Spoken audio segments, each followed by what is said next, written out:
আমার বাবা-মা দুজনেই আসলে সেই সুযোগটুকু আমাকে ২০০৯ এ দিয়েছিলেন। যে মেয়ে চাচ্ছে, মেয়ের মধ্যে একটা ইচ্ছা আছে, আচ্ছা করুক।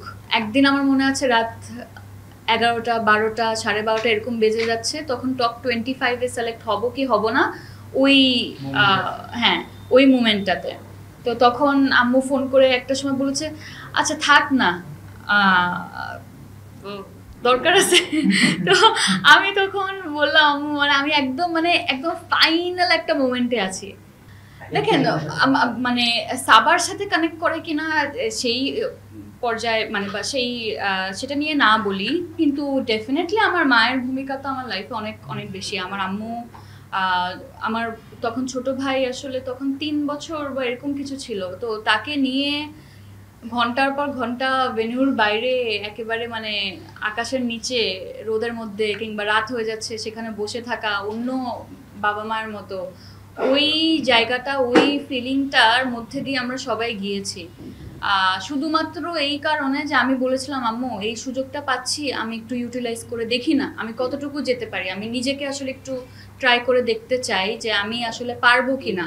তো আমার বাবা মা দুজনেই আসলে সেই সুযোগটুকু আমাকে ২০০৯ এ দিয়েছিলেন। যে মেয়ে চাচ্ছে, মেয়ের মধ্যে একটা ইচ্ছা আছে, আচ্ছা করুক। তো সেই জায়গা থেকে ডেফিনেটলি আমার প্যারেন্টসের সাপোর্ট যদি না থাকতো আমি কোনোভাবেই লাক্সে রোজকার সাধারণ খাবার এখন হবে অসাধারণ। প্রাণ স্বাদের মশলা, স্বাদ বাড়ায়, ঘ্রাণ ছড়ায়। জয়েন করতে পারতাম না। তারা ওই শ্রমটুকু দিয়েছেন। আব্বু তো দেশের বাইরে ছিলেন ওই সময়।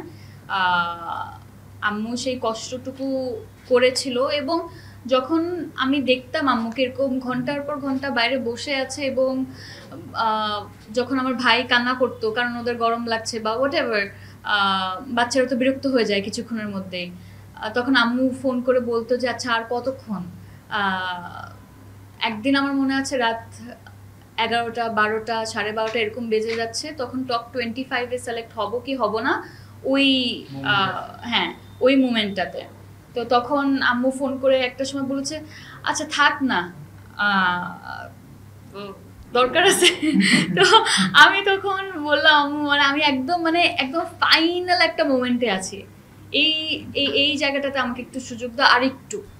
তো আমি তখন ওখান থেকে বের হয়ে আসি, আমি বলি আমি টপ 25 এ সিলেক্ট হয়ে গেছি, এখন আমার নেক্সট ক্যাম্পে আসতে হবে। তারপর আমরা ওই রাতে বাসে করে আমরা চট্টগ্রাম যাই। তো আমি, আম্মু আর আমার ছোট ভাই আমরা একদম একা। তো আম্মু যখন, এটা একটা মেমোরি যেটা আপনাদের সাথে শেয়ার করছি, আম্মু যখন সিটের মধ্যে বসে জানালার পাশে এরকম আমার ভাইকে কোলে নিয়ে আসলে ঘুমানোর চেষ্টা করছিলেন, তখন আমি আম্মুর দিকে তাকাই, আমার মধ্যে শুধু একটা ফিলিংই হয়েছে, এই যে সব তারা যে কষ্টটুকু করেছে, আমি লাইফে ওই জায়গাটাতে যেতে চাই যেখানে আমার আব্বু আম্মু কোনো ধরনের কষ্ট পাবে না এবং তারা যদি কোনো একটা জিনিস ধরে আমি যাতে ওটা কিনে দিতে পারি, তারা যদি কোনো একটা কিছু ভাবে ওই স্বপ্নটুকু যাতে আমি পূরণ করতে পারি, ওই ফিলিংটা ওই রাতে আমার হয়েছিল এবং আমি ওই ফিলিংটা মাথায় রেখেই আমি আমার জার্নিটা সেট করেছি দ্যাট আমি একটা রেসপন্সিবল মেয়ে হয়ে দেখাবো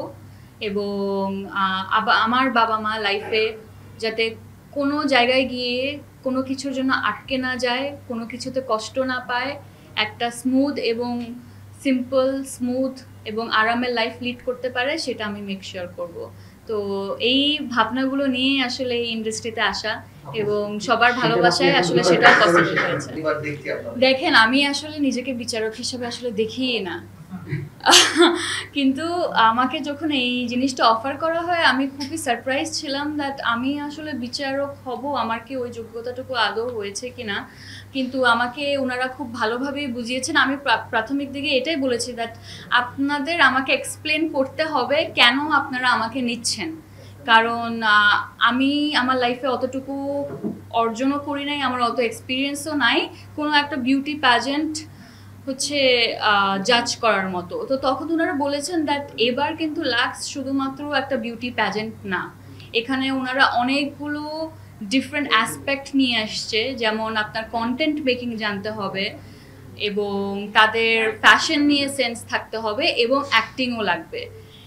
আর ওনারা এমন একজনকে চাচ্ছেন যারা এই এমন একজন জুরি মেম্বার চায় যারা আসলে এই জার্নির মধ্যে দিয়ে গিয়েছে, এবং মেয়েরা প্রত্যেকটা স্টেপে ওরা কি ফিল করবে, কি প্রশ্ন থাকতে পারে, কোন জায়গায় তাদের দুর্বলতা, কোনটার উপর আসলে ওয়ার্ক করা যায়, এটা যাতে একজন জুরি বলবো না, মেন্টর আমাদেরকে এবার এটাই বলে দিয়েছে দ্যাট ইউ আর নট জাজেস, তোমরা আসলে মেন্টর এবং তোমরা ওদেরকে শিখাবা।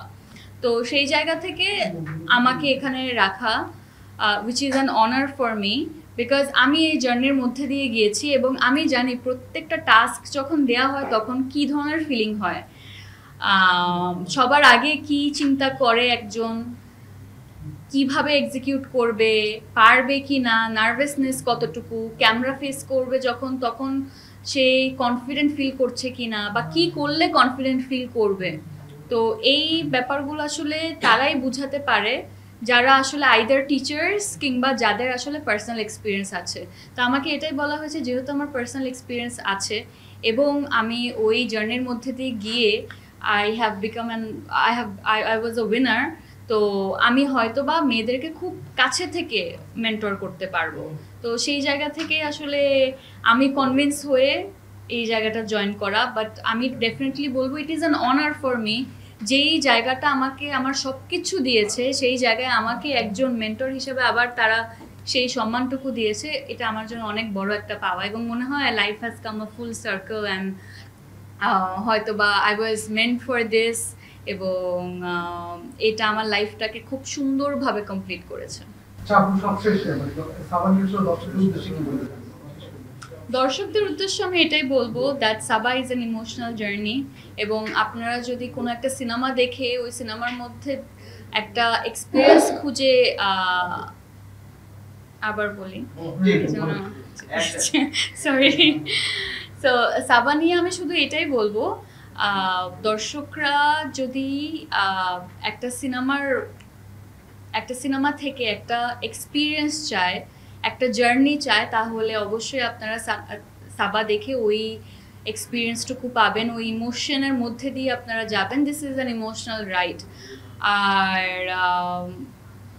This is a kind of story যেটা আসলে ফ্যামিলি নিয়ে, বাবা মা নিয়ে দেখা যায়, ফ্রেন্ডস অ্যান্ড অন্যদেরকে নিয়েও আসলে দেখা যায় যে তা না, দেখা যাবে না যে তা না, but I would suggest that এই ফিল্মটা নিয়ে আপনারা এই ফিল্মটা যখন দেখতে যাবেন তখন ডেফিনেটলি আপনার পেরেন্টস যদি আসলে নিয়ে আসতে পারেন তাহলে ওই ফিলিংটা কাজ করবে যখন এই সিনেমাটা শেষ হবে, দ্যাট আলহামদুলিল্লাহ আমার বাবা মা আমার সাথে বসে আছে।